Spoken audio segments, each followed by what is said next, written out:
Saint Benoît de Nursie, héritage spirituel et miracle.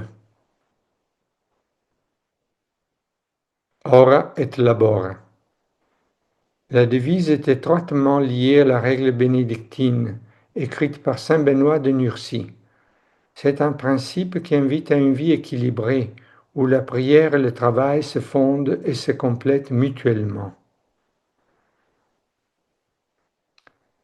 La médaille de Saint Benoît. La médaille de Saint Benoît est un signe sacré très répandu parmi les fidèles catholiques. Elle présente d'un côté la croix du Christ et de l'autre l'image de Saint Benoît abbé. Sur la croix et autour d'elle, on peut lire les initiales d'une prière ou d'exorcisme. La médaille de Saint Benoît rappelle aux fidèles qui la portent la présence constante de Dieu et sa protection. La signification des initiales est la suivante, traduite du latin au français. Crux Sancti Patris Benedicti, croix du Saint-Père Benoît. Crux Sacrami Lux, la croix doit être ma lumière. Non draco sit mi dux, le dragon ne doit pas être mon guide. Vade retro, Satana, nunquam suade mi vana. Arrière, Satan, ne me tente jamais par la vanité. Sunt mala quelibas, ipse bibas. Ce que tu offres, et ce n'est pas que du mal, ravale ton poisson.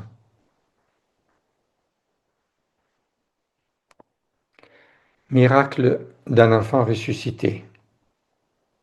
Un jour, Benoît était sorti avec les frères pour travailler au champ. Un paysan arriva au monastère portant ses bras le corps sans vie de son fils. Il demandait avec insistance où se trouvait le père Benoît. Comme on lui répondait que l'abbé était au champ avec les frères, le visiteur déposa le corps de son enfant devant la porte et court à la recherche du saint. Dès qu'il l'aperçut, il se mit à crier « Rends-moi mon fils, il est mort, viens et redonne-lui la vie ». Le pauvre homme insistait dans sa demande, jurant qu'il ne partirait pas tant que son fils ne serait pas ressuscité. Alors le serviteur de Dieu lui demanda « Où est-il » Il répondit « Son corps repose sur le seuil du monastère ». Dès que l'homme de Dieu arriva, suivi des frères, il s'agenouilla à terre et se prosterna sur le petit corps de l'enfant. Puis, levant les bras vers le ciel, il pria « Seigneur, ne regarde pas mes péchés, mais la foi de cet homme qui demande la résurrection de son fils. Rends à ce petit corps l'âme que tu as retirée. » À peine avant avait-il prononcé ces paroles que le petit corps de l'enfant se mit à tressaillir.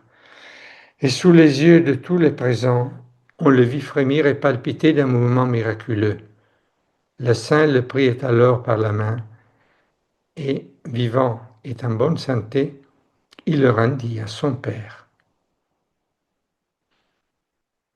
Miracle de la farine aux portes du monastère. Une grande famine sévissait à cette époque dans la région de la Campanie.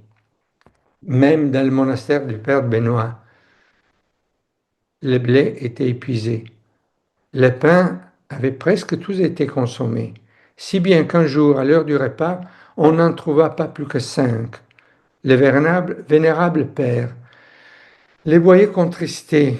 Il s'efforça par un blâme discret de corriger leur découragement, et pour les réconforter, il ajouta une promesse. « Pourquoi votre esprit est-il contristé ? À cause du manque de pain ? Il est vrai qu'aujourd'hui, il y en a peu, mais demain, vous verrez combien il y en aura en abondance. » Le lendemain, 200 sacs de farine furent trouvés devant la porte du monastère. Les frères rendirent de profondes actions de grâce au Seigneur. Et après cette épreuve, ils apprirent à ne plus jamais douter de la providence, même dans les temps de pénurie. Les miracles du pain et du corbeau. L'image du corbeau renvoie une seconde tentative d'empoisonnement contre Benoît. L'épisode raconte comment le frère Florent, poussé par l'esprit malin et brûlant d'envie devant le progrès vertueux de l'homme de Dieu, envoya à Benoît un pain empoisonné. Lorsque l'heure du repas arriva et que Benoît se rendit compte du piège, il ordonna à ce corbeau qui venait habituellement de la forêt voisine et prenait le pain de ses mains, de prendre ce pain et de le déposer en un lieu où personne ne pourrait le consommer. Le corbeau l'attrapa avec son bec, le souleva et s'envola.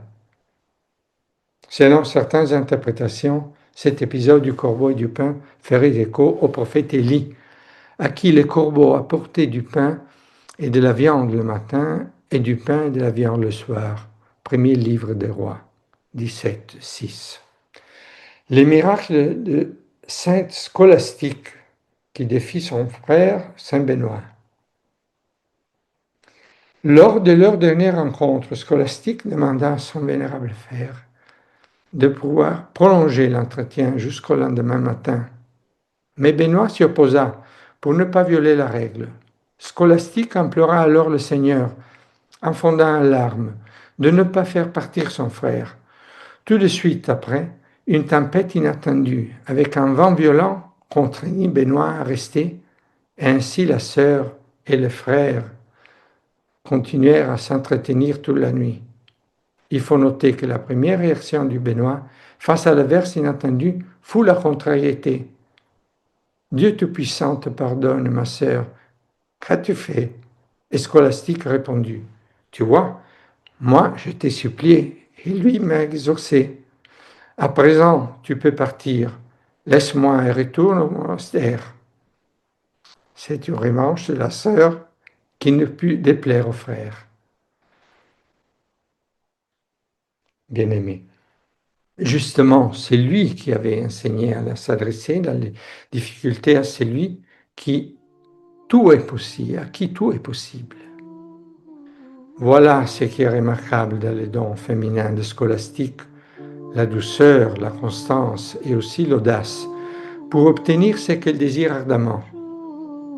Plus davantage celle qui aima davantage.